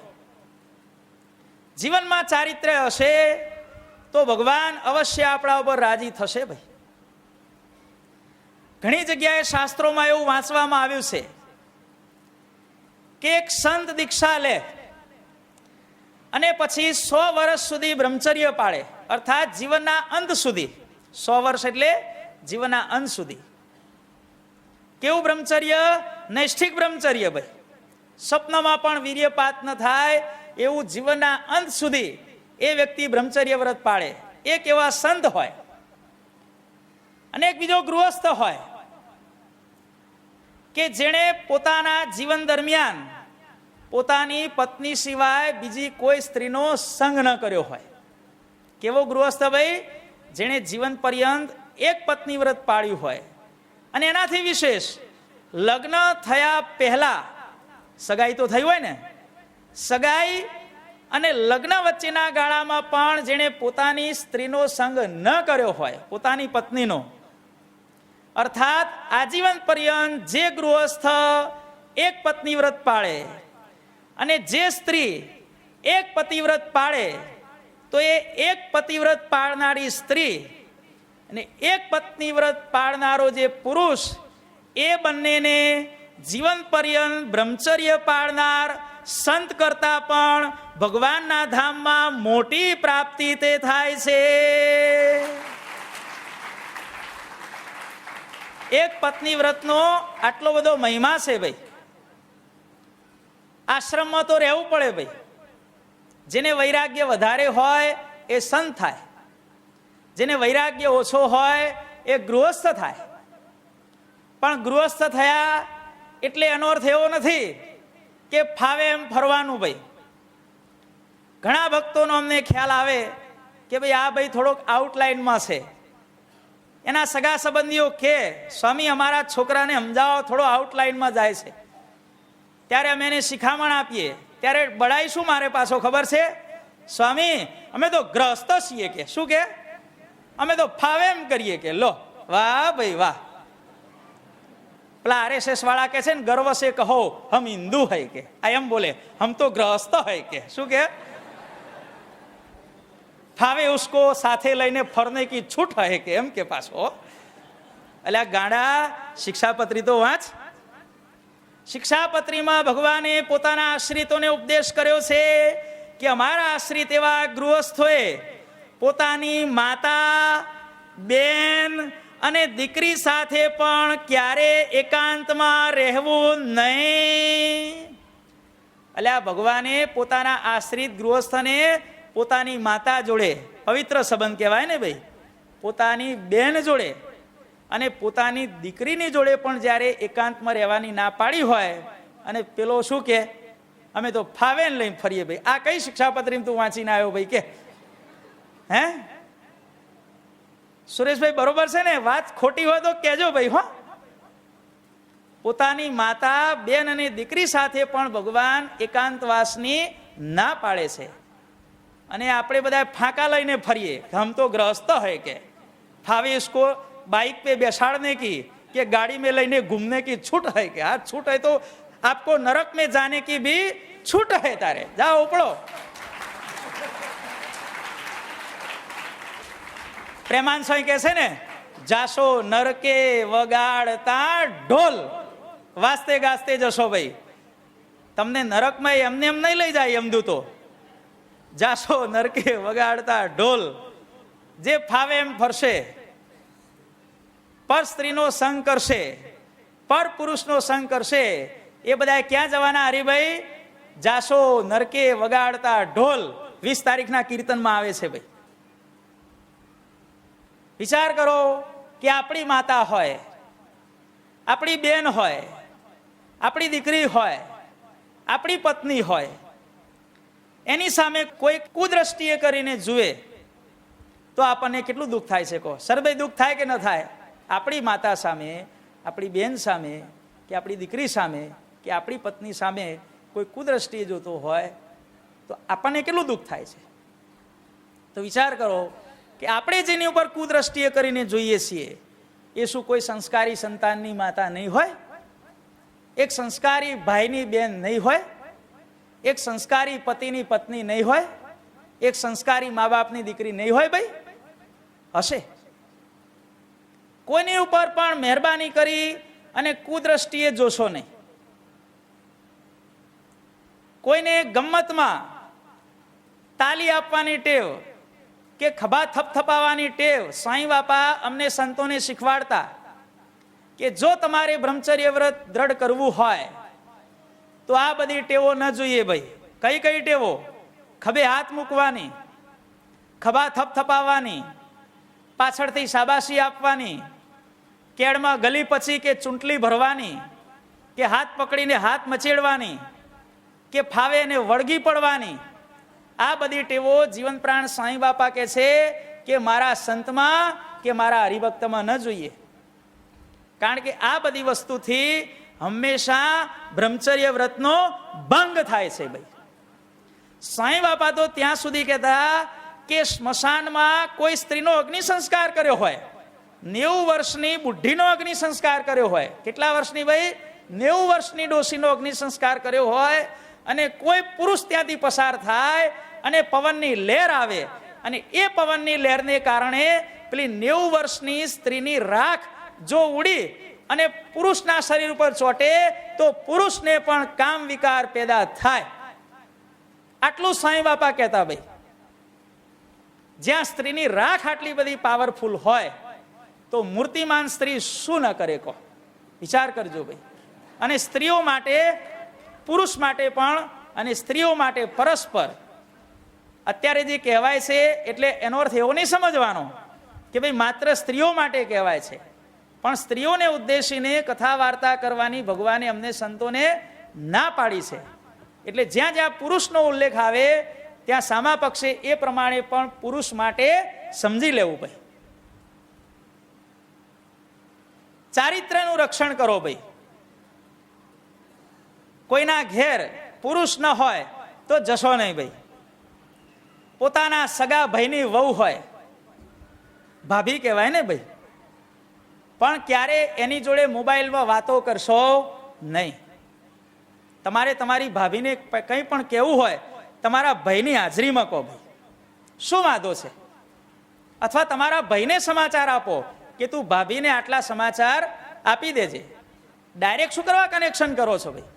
આનું પરિણામ જતા દિવસે સારું આવતું નથી. આપણે છાપામાં વાંચીએ છીએ ને ભાઈ દરરોજ. કોઈના ઘેર જવું હોય તો પૂછવું, ભલે હગા ભાઈના ઘેર તમે જાઓ, તમારી ભાભી દરવાજો ખોલે, આવો ત્યારે પૂછવું કે ભાઈ છે, અથવા તો ઉંમર લાયક જેને સંસારનું જ્ઞાન થયું હોય એવો ભત્રીજો, 15-20 વર્ષનો ભત્રીજો હોય તો ઘરમાં જવાનું. બાકી હગા ભાઈના ઘરમાં પણ ભાભી બિરાજમાન હોય તો ભાઈની હાજરી વગર હગા ભાઈના ઘેર પણ જવાય નહીં. 1 વાર શંકા નહીં થાય, 2 વાર નહીં થાય, એટલે 5 વાર નહીં થાય, પણ કાયમ તમે પેધી જશો, પછી એનું પરિણામ શું આવશે? તમારા સગા ભાઈના સંસારમાં આગ લાગી જશે. પાપ કોને લાગશે કહો? ગમે તેવી સમીપ સંબંધવાળી સ્ત્રી હોય, એની જોડે સીધો સંપર્ક ન કરશો. વચ્ચે રાખો ને ભાઈ, એના ધણીને રાખો, એના બાપને રાખો, એના ભાઈને રાખો, એટલે એના છોકરાને રાખો. આ વિવેક છે ભાઈ, એ આપણે દરેકે શીખવાનો છે. પોતાના છોકરાની વહુ હોય એની જોડે પણ પૂરેપૂરું મર્યાદામાં આપણે રહેવું જોઈએ ભાઈ. અત્યારે બધું જુદું જુદું રહેવાનું થઈ ગયું. પહેલા સહકુટુંબની પ્રથા હતી, ત્યારે સહેજે સહેજે પતિ પત્ની વચ્ચે મર્યાદા રહેતી. ઘરમાં દાદા હોય, દાદી હોય, કાકા હોય, કાકી હોય. પણ અત્યારે બધું જુદું રહેવાનું થઈ ગયું. તો દરેકને ભલામણ કરવામાં આવે છે, વિનંતી કરવામાં આવે છે કે તમારા બાળકોની હાજરીમાં, તમારા બાળકો દેખતા હોય એ વખતે તમે પતિ પત્ની ક્યારે પણ એકબીજાનો સ્પર્શ કરશો નહીં. તમારા બાળકો તમારા બંનેના ચેનચાળાને નખરા જોશે તો સમજી લેજો કે ગળપણમાં આ બાળકો તમને પાણી નહીં પાય. કોઈ પણ ઘેડો માણસ અમારી જોડે આવે ને પૂછે કે સ્વામી અમારો છોકરો અમારી સેવા કરતો નથી, ત્યારે અમે એને જ પૂછીએ કે એના દેખતા તેને તારી પત્નીએ ચેનચાળા કર્યા હતા? આટલું જ પૂછવાનું ભાઈ, તરત માથું નીચું નમી જાય ભાઈ. બાળકોની હાજરીમાં પણ સંયમ રાખો, સ્પર્શનો સંયમ રાખો. અને એનાથી પણ વિશેષ જો શક્ય હોય તો બાળકોની હાજરીમાં પતિ પત્ની એકબીજાની જોડે વાત પણ કરશો નહીં. આ શ્રેષ્ઠ કક્ષાનો સંયમ કહેવામાં આવે છે. હો, કંઈ પણ તમારી પત્નીનું કામ હોય તો તમારા છોકરાને કહો કે તમારી પુત્રીને કહો કે બેટા મમ્મીને કે પાણી લાવે. તો શું થશે ખબર છે? તમારા પતિ પત્નીનો પ્રેમ તો વધશે અને સાથે સાથે તમારું બાળક પણ તમારી સાથે ઇન્વોલ્વ થશે ભાઈ.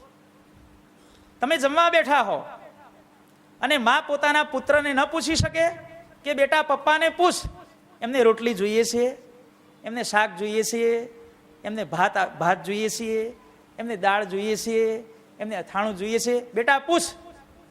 આવું એક સંસ્કારી માતા ન પૂછી શકે ભાઈ? અનેક સંસ્કારી બાપ પોતાના પુત્રને કે પુત્રીને ન કહી શકે કે બેટા મમ્મીને કે પપ્પાને ભાત જોઈએ છે, પપ્પાને દાળ જોઈએ છે.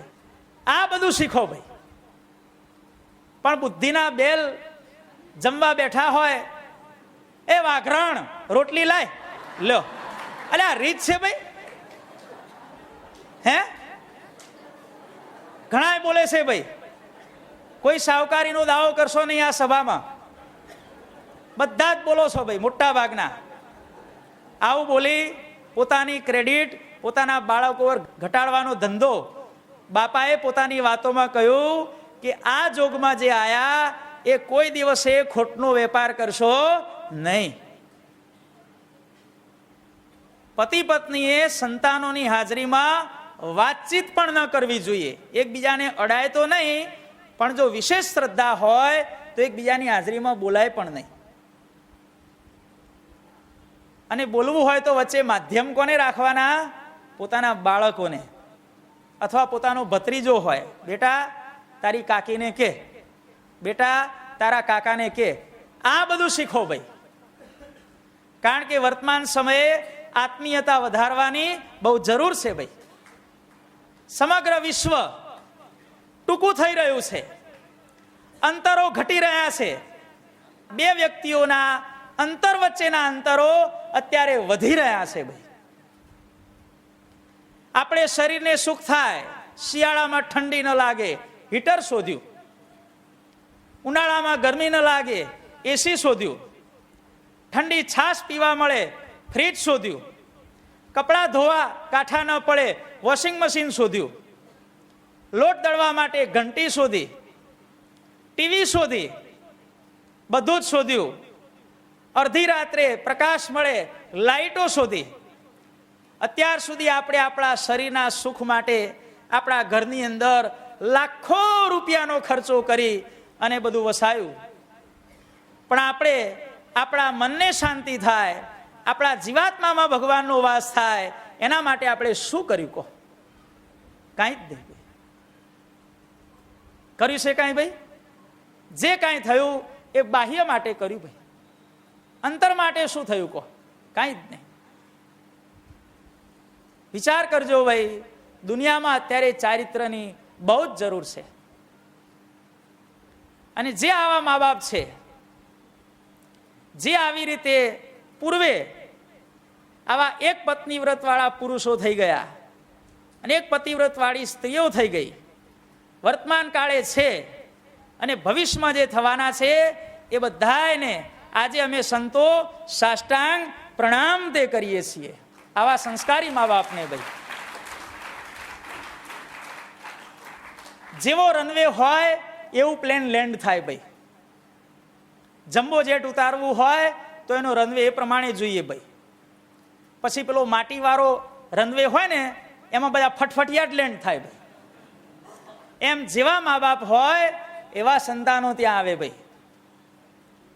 તમારે રામનું લેન્ડિંગ કરાવવું છે ઘરમાં, બનો કૌશલ્યા અને દર્શક જેવા મા બાપ, રામ ઓટોમેટિક લેન્ડ થશે ભાઈ. કૃષ્ણને લેન્ડ કરવા છે ઘરમાં, દેવકીને વાસુદેવ જેવા બનો. અલ્યા ઘનશ્યામ મહારાજને ઘરમાં લેન્ડિંગ કરાવવું છે, બનો ભક્તિને ધર્મ જેવું જીવન જીવતા હતા એવું જીવન જીવો. અલ્યા બાપાશ્રીને લેન્ડ કરવા છે ઘરમાં, જેવું દેવુબા અને પાંચા પિતા જીવન જીવતા હતા એવું જીવન જીવો ભાઈ. એટલે આપણા સ્વામી બાપાને તમારા ઘરમાં લેન્ડિંગ કરાવવું છે, જીવો જીવન કોના જેવું? મૂળજીભાઈ અને ઈચ્છાબાના જેવું ભાઈ. બધા કહે છે ભગવાન કેમ પ્રગટ થતા નથી, ભગવાન કેમ પ્રગટ થતા? એટલે આ ભગવાન તો પ્રગટ થવા તૈયાર છે, ઉપર પ્લેન આટા મારે છે, પણ આ રનવે મળતો નથી, ક્યાં ઉતરવું? હે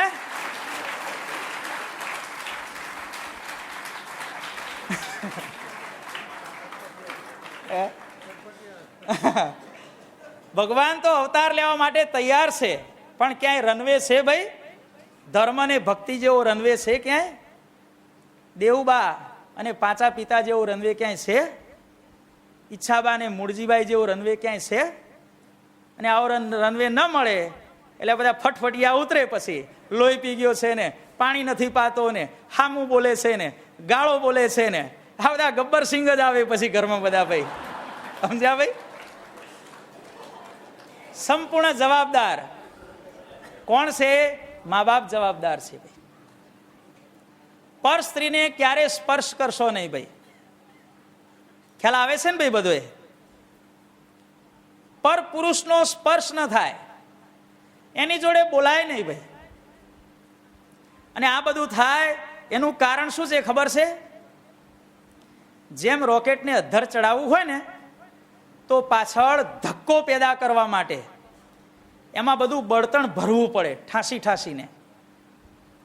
અને બરોબર જથ્થામાં બળતણ ભેગું થાય અને પછી જ્યારે એનું ફાયરિંગ કરવામાં આવે ત્યારે રોકેટ છેક ચંદ્ર સુધી પહોંચે. એમ જે સંતે આખી જિંદગી પંચવર્તમાન પાળ્યા હોય, જે પુરુષે આખી જિંદગી એક પત્ની વ્રત પાળ્યું હોય, જે સ્ત્રીએ આખી જિંદગી એક પતિવ્રત પાળી અને આખો જીવન પર્યંત આવી રીતે નિયમનો જથ્થો ભેગો કર્યો હોય અને એનો જ્યારે અંત સમય આવે ત્યારે એનો જીવાત્મા પણ અક્ષરધામમાં પહોંચે ને પહોંચે. પણ પાછળ ધક્કો પેદા કરવા માટે બળતણ જ ન હોય તો 50-100 ફૂટ કે 200-500 ફૂટ હેઠું જઈ અને પછી શું થાય? ધડાકાથી બ્લાસ્ટ થઈ જાય. એ પહોંચે નહીં હો. અપૂરતું બળતણ હોય એ રોકેટ ક્યારે પણ ચંદ્ર કે મંગળ ઉપર પહોંચતું નથી. એમ જેણે જીવનમાં નિયમ ધર્મ ન પાડ્યા હોય, ફાવે એને લઈને રખડ્યો હોય, ફાવે એને લઈને રખડી હોય, એનું રોકેટ પણ છેક અક્ષરધામમાં પહોંચતું નથી. તમારું સગપણ કોઈ છોકરી જોડે થાય, જે છોકરાના લગ્ન નથી થયા એ લોકોને કહેવામાં આવે છે.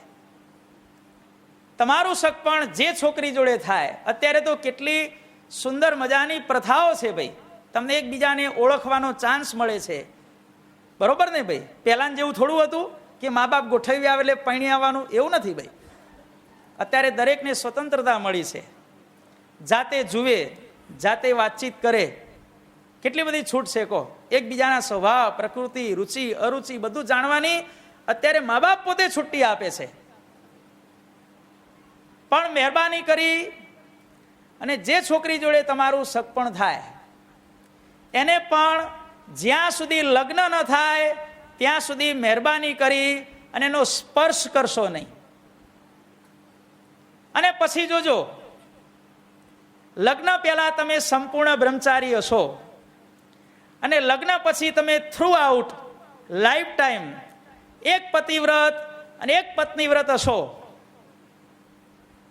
તો જોજો જીવનમાં કાંઈ પણ સંકટ આવશે, ભગવાનને પ્રાર્થના નહીં કરવી પડે, પણ ભગવાન સામે ચાલીને આવા પવિત્ર દંપતીનું રક્ષણ કરશે ને કરશે.